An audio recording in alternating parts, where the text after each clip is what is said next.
kita lanjutkan lagi materi kita dengan pertidaksamaan nilai mutlak ya. Sesuai dengan namanya, pertidaksamaan mengandung tanda pertidaksamaan. Nah, bisa jadi nanti tandanya kecil, bisa jadi kecil atau sama, bisa jadi tanda besar, kemudian besar atau sama. Ya. Nah, nanti kita lihat aturan di masing-masing tanda pertidaksamaan. Oke, bentuk pertama yang mau kita lihat adalah bentuk nilai mutlak fx kecil dari suatu bilangan, misalkan A. Di sini bisa kecil, bisa juga kecil atau sama, ya, aturannya sama. Maka jika kita punya nilai mutlak fx kecil atau sama dengan A, maka ini berarti fx-nya itu berada di antara A dan min A. Atau dengan kata lain, fx besar dari min A dan fx kecil dari A. Nah, kalau tanda mutlaknya mengandung tanda sama, berarti ini juga mengandung tanda sama. Atau kalau pada garis bilangan, itu bisa kita ilustrasikan. Misalkan di sini min A, minus A, di sini A, maka dikatakan jika fx itu kecil dari A, maka fx itu berada di antaranya. Di antara min A dan A. Kayak di sini fx-nya. Nah, itu yang pertama. Kemudian yang kedua, jika nilai mutlak fx besar atau sama dengan, besar aja dulu ya,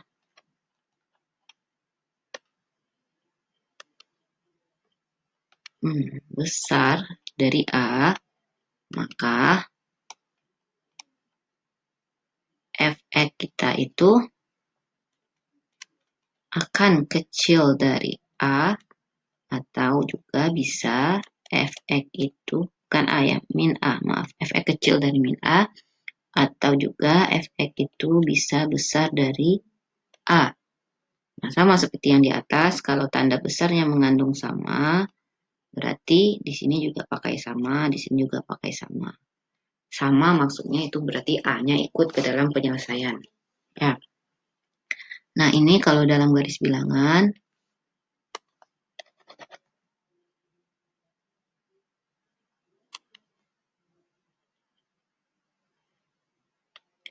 berarti si fx, misalnya di sini di kiri ada min A, di kanan ada A, maka si fx-nya itu ada di kirinya min A, dan di kanannya A. Maka fx-nya ada di sini ya. Ini fx atau di sini. Oke. Sebagai contoh,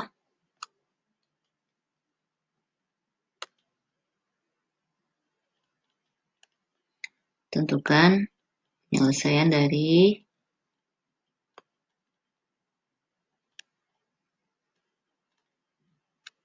nilai mutlak 2x kurang 1 kecil sama dengan 7 misal.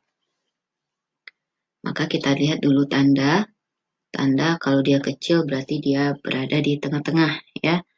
Maka penyelesaiannya 2x kurang 1 itu berada di antara min 7 sama 7. Tapi pakai tanda sama ya, karena di soal pakai tanda sama. Nah, sekarang kita kan mau penyelesaiannya itu berupa X ya. X-nya dalam selang, gitu. Maka 2x kurang 1 ini harus kita jadikan X. Nah, kita akan memindahkan angka selain X. Yang pertama harus kita pindahkan adalah yang kekerabatannya paling jauh dengan X. Di dalam sini yang paling jauh dengan X yaitu min 1. Berarti min 1-nya harus pindah ruas, ya, pindah ke kiri dan ke kanan. Berarti di sini kita punya min 7, karena min 1-nya pindah ke kiri jadi tambah 1. Tandanya tetap kecil sama 2x. Dan min 1-nya juga pindah ke kanan, jadi 7 tambah 1. Ya, jadi di sini negatif 1 pindah ada di tengah-tengah, pindah ke kiri jadi tambah 1, pindah ke kanan jadi juga tambah 1. Atau boleh kalian kerjakan satu-satu ya, ke kiri dulu. Min 7 kecil sama dengan 2 kurang 1. Setelah dapat nanti baru dikerjakan 2 kurang 1 kecil sama 7. Itu juga boleh ya, kalau nggak pernah mengerjakan sekali dua seperti ini. Selanjutnya yang ingin kita buang, ini kita cari dulu, berarti min 7 ditambah 1 jadinya min 6 kecil sama dengan 2x dan kecil sama dengan 8 ya.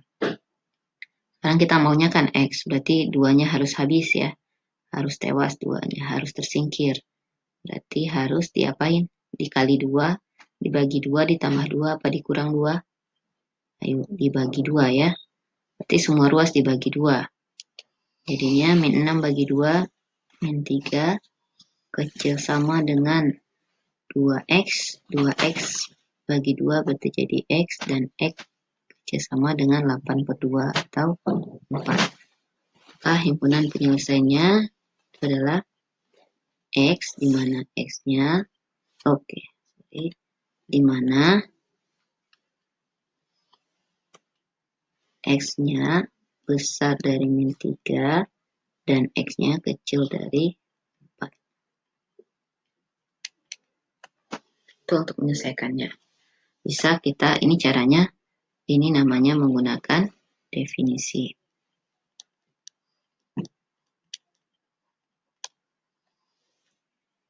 Atau untuk menyelesaikan ini bisa juga dengan cara menguadratkan kedua ruas.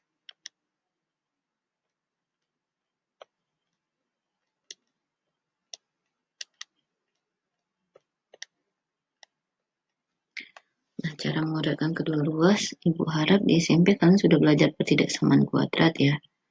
Jadi kita menggunakan pertidaksamaan kuadrat dalam penyelesaiannya.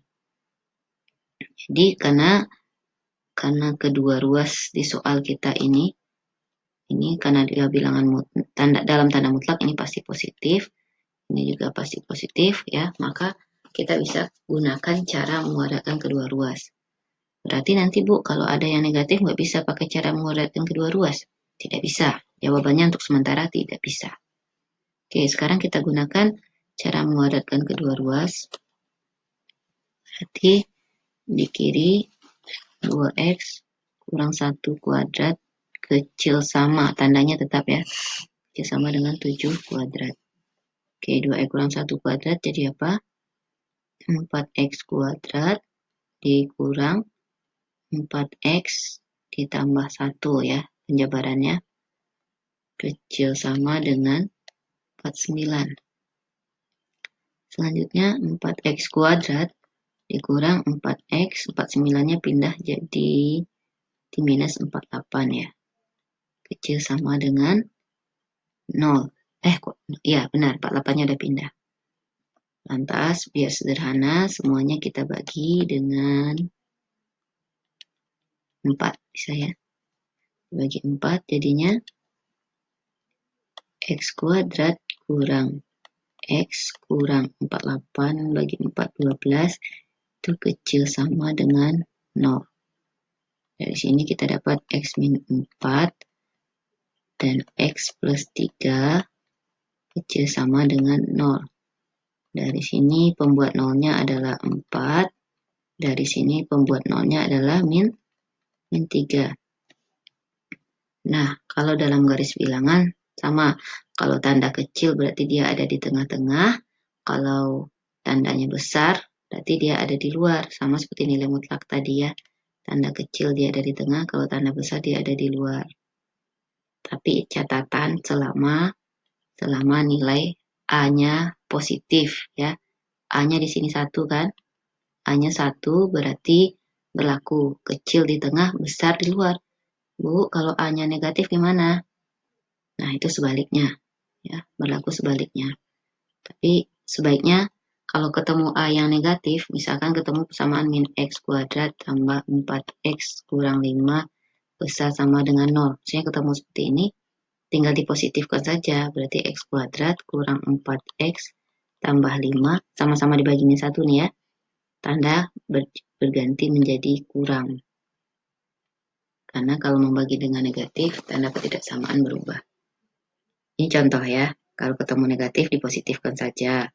Biar kita bisa ikut aturan, yang kecil di tengah, yang besar di luar.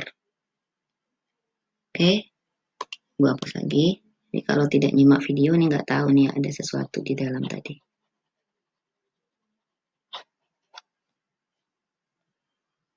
Oke, nih berarti karena tadi Ibu bilang yang kecil di tengah, yang besar di luar, berarti yang sebelah kirinya min 3 nih ya. Yang sebelah kanan 4. Sesuai yang kecil itu di kiri, yang kanan itu yang besar. Berarti HP-nya adalah X, di mana min 3 duluan ya. X-nya besar sama dengan min 3, dan X-nya kecil sama dengan 4. Seperti itu. Boleh pakai cara memodratkan, kalau nggak paham cara memodratkan, pakai cara definisi. Kalau nggak paham cara definisi, pakai cara memodratkan. Kalau nggak hafal dua-duanya, pakai cara apa? Belajar lagi ya. Oke.